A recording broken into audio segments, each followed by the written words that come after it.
ओम शांति। आज 10 जुलाई 2021। आज मीठे प्यारे बाप दादा के महावाक्य हैं। मीठे बच्चे, अपने स्वधर्म में स्थित होकर आपस में प्यार से एक दो को ओम शांति कहो। यह भी एक दो को रिगार्ड देना है। आज की मुरली का प्रश्न है, भक्ति में भी भगवान को भोग लगाते हैं। यहाँ तुम बच्चे भी भोग लगाते हो, यह रस्म क्यों है? उत्तर है, क्योंकि यह भी उनका रिगार्ड रखना है।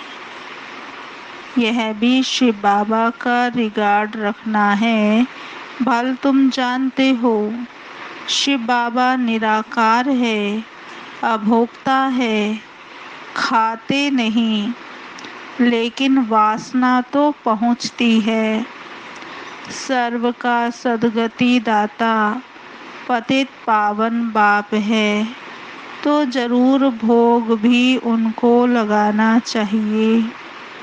आज का गीत है, हमारे तीर्थ न्यारे हैं। ओम शांति।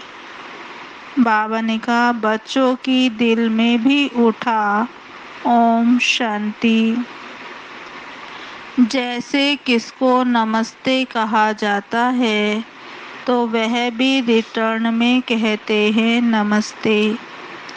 यहाँ बाप ने कहा ओम शांति, तो सब बच्चे, इनकी आत्मा सहित सबकी दिल में आएगा ओम शांति।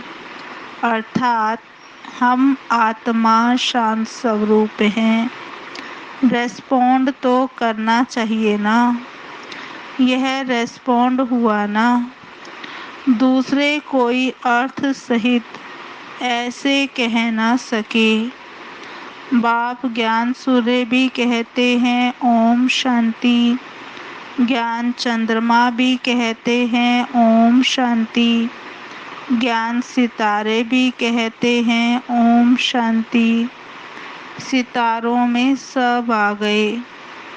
अब तुम बच्चों को अपने स्वधर्म का पता लगा है कि हम आत्मा शांत स्वरूप और शांति धाम के रहने वाले हैं। बाबा कहते, यह तुमको निश्चय हुआ है। अच्छी रीति से तुम आत्मा को जानते हो। बरोबर कहा भी जाता है, महान आत्मा पाप आत्मा। आत्मा ही एक शरीर छोड़ दूसरा लेती है, परंतु आत्मा का यथार्थ परिचय कोई को नहीं है। हम आत्मा इतनी छोटी हैं, 84 जन्मों का पाठ बजाते हैं। बाबा ने कहा, यह ना तुमको पता था और ना कोई जानते हैं। अभी तुम बच्चे सम्मुख बैठे हो, बाप को अपना बनाते हो। बच्चे बाप को अपना बनाते हैं वर्षा लेने के लिए। बाबा ने कहा, तुम बच्चे जानते हो, हम आत्माओं का बेहद का बाप इस ब्रह्मा तन में आया हुआ है। ब्रह्मा तन में आकर आदि सनातन देवी देवता धर्म की स्थापना करते हैं। कल्प पहले भी आदि सनातन देवी देवता धर्म अर्थात सूर्यवंशी राजधानी स्थापन हुई थी। ये स्थापना का कार्य कल्प कल्प बाप ही करते हैं, जिसको भगवान कहा जाता है। भगवान बाप से सब मांगते हैं कि दुख हरो सुख दो। जब सुख मिल जाता है तो मांगने की दरकार नहीं रहती। यहाँ मांगते हैं क्योंकि दुख है, वहाँ कुछ भी मांगने की दरकार नहीं रहती, क्योंकि इस समय बाप सब कुछ देकर जाते हैं। इसलिए सतयुग में कोई भी बाप को याद नहीं करते। बाप समझाते हैं कि बच्चों, हम सुख धाम का मालिक बनाते हैं। तुम बच्चे भी जानते हो, इस बाबा से हम फिर से सुख धाम का वर्षा ले रहे हैं। बेहद के बाप से बेहद सुख का वर्षा लेते हैं। तुमको समझाया जाता है भक्ति मार्ग कैसे चलता है। मनुष्य सृष्टि रूपी झाड़ की उत्पत्ति, पालना और संहार कैसे होता है। वह ड्रामा का आदि मध्य अंत क्या है। ये है साकारी दुनिया, वह है निराकारी। बच्चे समझ गए हैं, हमने पूरा आधा कल्प भक्ति की है। अब कलयुग का अंत है, वर्षा मिलता ही है संगम युग पर। ये बच्चों को अच्छी रीति समझना चाहिए। अभी हम संगम पर है, यह तुम बच्चे ही समझते हो, दूसरे कोई समझेंगे नहीं। जब तक परिचय नहीं देंगे, जरूर संगम युग आता है, जबकि पुरानी दुनिया बदल नई होती है। ये सारी पुरानी दुनिया है, इनको आयरन एज कहा जाता है। यह भी तुम बच्चे जानते हो। पहले पहले सारी दुनिया पर एक ही धर्म होता है। नई दुनिया में भारत खंड ही सिर्फ होता है, थोड़े मनुष्य होते हैं। नई दुनिया को ही स्वर्ग कहा जाता है। इससे सिद्ध है नई दुनिया में नया भारत था, अब पुरानी दुनिया में पुराना भारत है। गांधी जी भी कहते थे, नई दुनिया नया भारत हो, नई दिल्ली हो। अब नव भारत व नई दिल्ली है नहीं। नव भारत में तो इन लक्ष्मी नारायण का राज्य था। अभी उसी ही भारत पर रावण का राज्य है। यह भी लिखना चाहिए, नई दुनिया नई दिल्ली, फलाने समय से फलाने समय तक इनका राज्य। यह समझा भी वही सकते हैं जो नई दुनिया बनाने वाला है। ब्रह्मा द्वारा नई दुनिया स्वर्ग स्थापन करते हैं। जिस स्वर्ग का वर्षा लेने के लिए तुम आते हो, बाप तुमको युक्ति बतलाते हैं अथवा पुरुषार्थ कराते हैं। सम्मुख भी मिलने आते हो अथवा वहाँ भी बैठ पड़ते हो। दिल होती है सम्मुख मिले, वह सम्मुख मिलते हैं मनुष्य। मनुष्य से यहाँ तुम कहेंगे हम जाते हैं शिव बाबा से मिलने। कहेंगे वह तो निराकार है ना। हम आत्मा भी निराकार है, हम भी यहाँ पाठ बजाने आते हैं ना। जिसका नाम है वह जरूर पाठधारी भी है। भगवान का भी नाम है ना। निराकार शिव को ही भगवान कहा जाता है, और किसको भगवान नहीं कहेंगे। भगवान निराकार ही गाया जाता है। उनकी पूजा होती है। आत्माओं की भी पूजा होती है। रुद्र यज्ञ रचते हैं ना। बाबा कहते वह मिट्टी के शालिग्राम बनाते हैं। पत्थर का बनाओ या मिट्टी का, मिट्टी के तोड़ने फिर बनाने सहज हैं। मिट्टी के शालिग्राम बनाते, पूजा करते, फिर तोड़ देते हैं तो सहज है ना। दुनिया तो इन बातों को नहीं जानती है। रुद्र यज्ञ में कितनी आत्माओं की पूजा कर सकते हैं। बच्चे तो ढेर हैं। भगत सब भगवान के बच्चे हैं। बाप को याद करते हैं।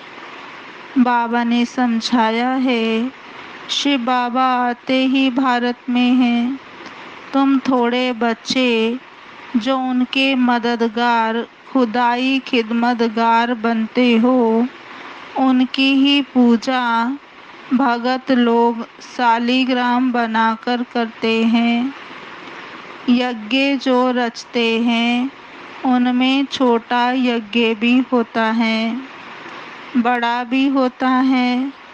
बड़े साहूकार लोग बड़ा यज्ञ रचते हैं, लाख लाख बनाते हैं। छोटा यज्ञ होगा तो 5-10 हजार बनाएंगे। जैसा जैसा सेठ वैसा यज्ञ। फिर उतने शालिग्राम बनाते हैं। एक शिव बाकी शालिग्राम बनाते। फिर उतने ब्राह्मण भी चाहिए। बहुतों ने यज्ञ देखा होगा। तुम बच्चे जानते हो, बाबा हम बच्चों की सेवा करते हैं, हम फिर औरों की सेवा करते हैं, इसलिए पूजा होती है।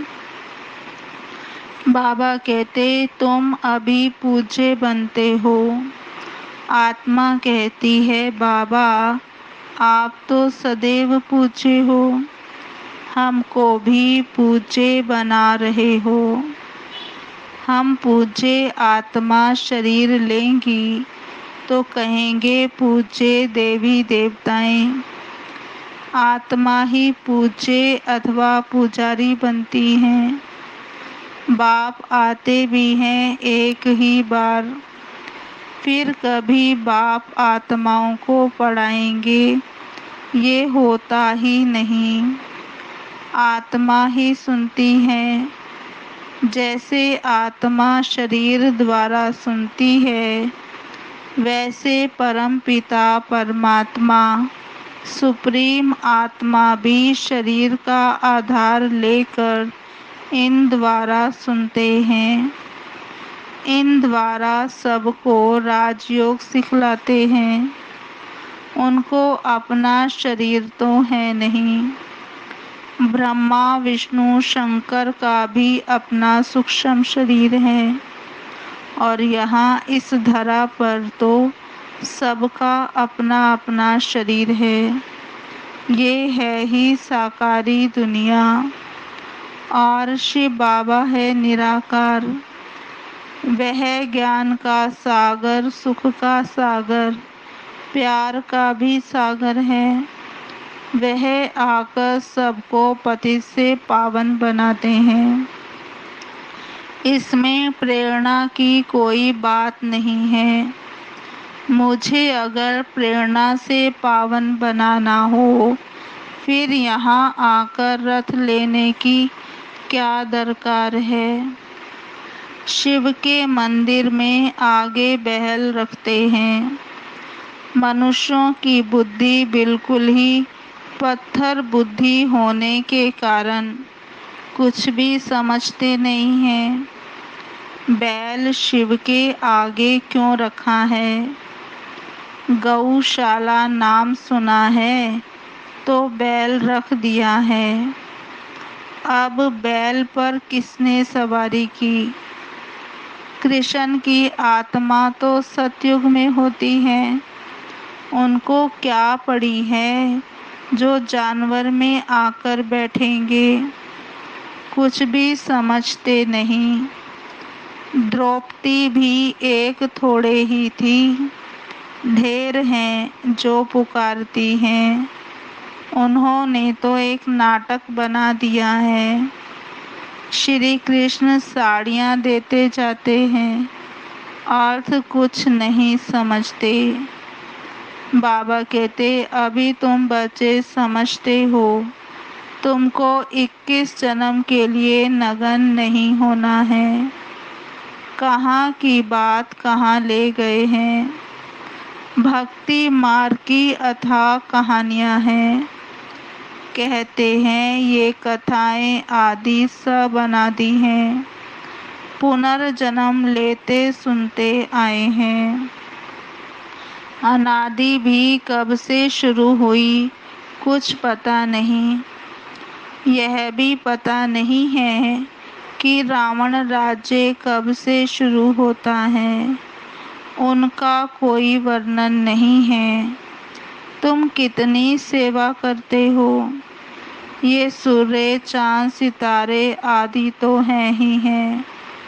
सतयुग में भी हैं तो अभी भी हैं। उनका बदल सदल नहीं होता। तुम अब निमित्त बने हो, भारत को ही फिर से अंधियारे से निकाल रोशनी में लाने के लिए। भक्ति मार्ग को अंधियारा कहा जाता है। तुम्हारी महिमा है। तुम धरती के सितारे हो। सितारे हैं तो चांद सूर्य भी होने चाहिए। बाबा ने कहा, ये है तुम्हारा रूहानी तीर्थ। तुम ऐसी यात्रा पर जाते हो जहाँ से फिर इस मृत्यु लोक में नहीं आएंगे। अभी यह मृत्यु लोक है, फिर यहाँ ही अमर लोक होगा। द्वापर से मृत्यु लोक शुरू होता है। अब तुम सच्ची सच्ची अमर कथा सुन रहे हो।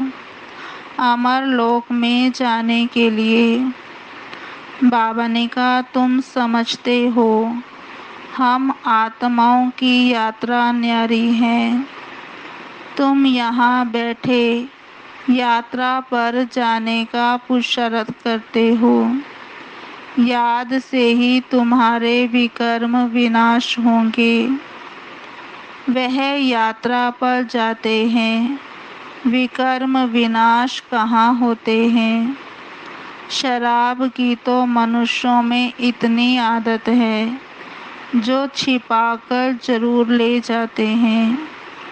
आजकल तो बहुत गंदे भी होते हैं यात्रा में, हैं तो सब पतित ना। जैसे ब्राह्मण पतित वैसे यात्री भी पतित। पंडे लोग यात्रा कराते हैं, पावन थोड़े ही हैं। तुम तो पवित्र रहते हो। सच्चे ब्राह्मण तुम हो। तुम्हारी आत्मा पवित्र रहती है। याद की यात्रा से ही तुम पवित्र बनते हो। सतो प्रधान बनना है। बाबा बार बार लिखते हैं, मीठे बच्चों, यह शिव बाबा ने आत्माओं को लिखा। मुझे याद करो तो तुम तमो प्रधान से सतो प्रधान बन सतो प्रधान दुनिया के मालिक बन जाएंगे। बस एक ही डायरेक्शन है मुख्य। कितना सहज है। याद से ही विकर्म विनाश होंगे। याद नहीं करेंगे तो विकर्म नहीं विनाश होंगे, फिर सजा खानी पड़ेगी। बाबा तो कहते हैं तुम कहाँ भी जाओ कमाई कर सकते हो। उठो बैठो खाओ, सिर्फ बाप को याद करो, तुम्हारी कमाई है। बच्चों के लिए तो और ही सहज है। इसमें कोई अटेंशन आदि की बात नहीं। श्रीनाथ के मंदिर में श्रीनाथ की याद में बैठते हैं, भोग लगता है तो पत्थर की मूर्ति ना। भोग भी किसको लगाना चाहिए? अधिकारी तो एक ही शिव बाबा है। सर्व का सद्गति दाता पतित पावन वह है। बाप कहते हैं मैं स्वीकार नहीं करता हूँ। तुम मेरे ऊपर दूध भी पानी वाला चढ़ाते हो, यह भोग लगाते हो क्यों? मैं तो निराकार अभोक्ता हूँ। बाबा कहते मेरी क्या पूजा करते हो? मेरे आगे भोग रखेंगे, लेकिन भक्तों ने भोग लगाया, उन्होंने ही बांट कर खाया। तुम जानते हो शिव बाबा को भोग तो जरूर लगाना है, फिर बांट कर तुम खाते हो। यह जैसे किसका रिगार्ड रखना है। हम शिव बाबा को भोग लगाते हैं, शिव बाबा का भंडारा है ना। जिसका भंडारा है उसको भोग जरूर लगाना पड़े। भल तुम भोग लगाते हो, खाते भी तुम बच्चे ही हो। यह ब्रह्मा खाता है, मैं नहीं खाता हूँ। बाकी वासना तो आएगी ना। बहुत अच्छा भोग बनाया है, कहने के लिए ऑर्गन्स तो है ना। यह ब्रह्मा खा सकते हैं, यह शरीर तो इनका है ना। मैं सिर्फ इनमें आकर प्रवेश करता हूँ, मुख से ही काम लेता हूँ। तुम बच्चों को पति से पावन बनाने गौ मुख भी कहते हैं ना। बाबा कहते गौ मुख भी कहते हैं ना। बरोबर गौ भी है। बाबा कहते तुम जानते हो इनसे ही तुम बच्चों को एडॉप्ट करते हैं। ये मात पिता दोनों हैं, परंतु माताओं को संभाले कौन? इसलिए सरस्वती को निमित्त रखा ड्रामा प्लान अनुसार। माता गुरु की महिमा भी चाहिए ना। गुरु तो पहले नंबर में मशहूर यह है। गुरु ब्रह्मा ठीक है, जैसे बाप वैसे बच्चे। तुम ब्राह्मण भी सच्चे गुरु बनते हो, सबको सच्चा रास्ता बताते हो स्वर्ग का। आत्मा ही मुख से रास्ता बताती है कि मन मना भव मध्याजी भव। बाप बच्चे माँ गुरु सब वही रास्ता बताते हैं। यहाँ तुम सम्मुख बैठे हो, याद रहती है, फिर घर जाते हो तो बहुत बच्चे भूल जाते हैं। यहाँ आनंद आता है। बाबा पास आए हैं। बाबा कहते हैं स्वदर्शन चक्रधारी बन, यह युक्ति बताओ कि मुक्ति धाम बाप को और वर्षे को याद करो। अच्छा मीठे मीठे सिकी लधे बच्चों प्रति मात पिता बाप दादा का याद प्यार गुड मॉर्निंग। रूहानी बाप की रूहानी बच्चों को नमस्ते। हम रूहानी बच्चों की रूहानी बाप दादा को याद प्यार गुड मॉर्निंग, नमस्ते नमस्ते नमस्ते। सदा रहेंगे हंसते, बनेंगे फरिश्ते, चलेंगे परम धाम के सीधे रास्ते। धारणा के लिए मुख्य सार। पहला, आपस में एक दो को व बाप को यथार्थ रिगार्ड देना है। भल बाप अभोक्ता है, लेकिन जिसके भंडारे से पालना होती है उसको पहले स्वीकार जरूर कराना है।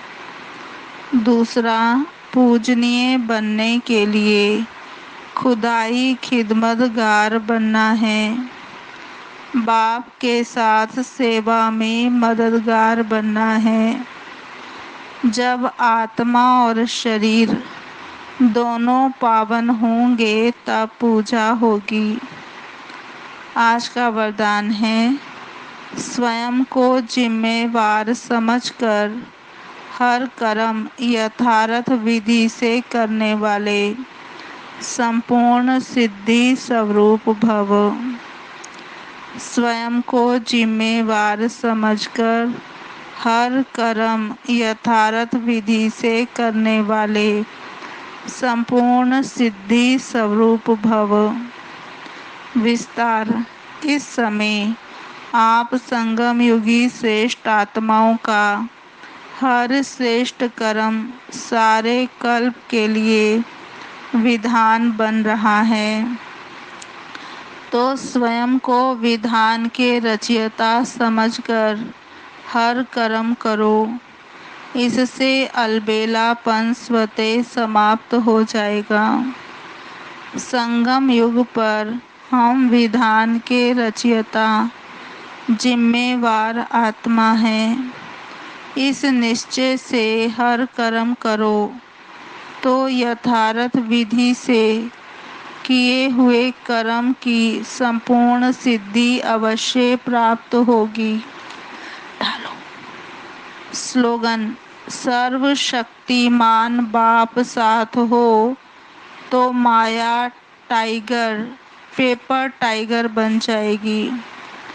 सर्वशक्तिमान बाप साथ हो तो माया पेपर टाइगर बन जाएगी।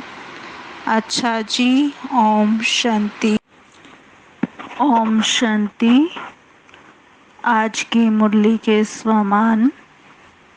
पहला स्वमान है, मैं आत्मा शांत स्वरूप हूँ। मैं आत्मा शांत स्वरूप हूँ। दूसरा स्वमान, मैं आत्मा स्वर्ग का वर्षा लेने का पुरुषार्थ कर रही हूँ। मैं आत्मा स्वर्ग का वर्षा लेने का पुरुषार्थ कर रही हूँ। तीसरा स्वमान, मैं आत्मा खुदाई खिदमतगार हूँ। मैं आत्मा खुदाई खिदमतगार हूँ। चौथा स्वमान, मैं आत्मा शालिग्राम हूँ। मैं आत्मा शालिग्राम हूँ। पांचवा स्वमान, मैं आत्मा धरती का सितारा हूँ। मैं आत्मा धरती का सितारा हूँ। छठा स्वमान, मैं आत्मा भारत को अंधियारी से निकाल रोशनी में लाने के निमित्त हूँ। मैं आत्मा भारत को अंधियारे से निकाल रोशनी में लाने के निमित्त हूँ। सातवां स्वमान, मैं आत्मा सच्ची सच्ची अमर कथा सुन रही हूँ। मैं आत्मा सच्ची सच्ची अमर कथा सुन रही हूँ। आठवां स्वमान, मैं आत्मा स्वदर्शन चक्रधारी हूँ। मैं आत्मा स्वदर्शन चक्रधारी हूँ। नौवां स्वमान, मैं आत्मा विधान की रचयिता जिम्मेवार हूँ। मैं आत्मा विधान की रचयिता जिम्मेवार हूँ। 9वां स्वमान। मैं आत्मा संपूर्ण सिद्धि स्वरूप हूँ। मैं आत्मा संपूर्ण सिद्धि स्वरूप हूँ। 10वां स्वमान। मैं आत्मा मास्टर सर्वशक्तिमान हूँ। मैं आत्मा मास्टर सर्वशक्तिमान हूँ। ओम शांति।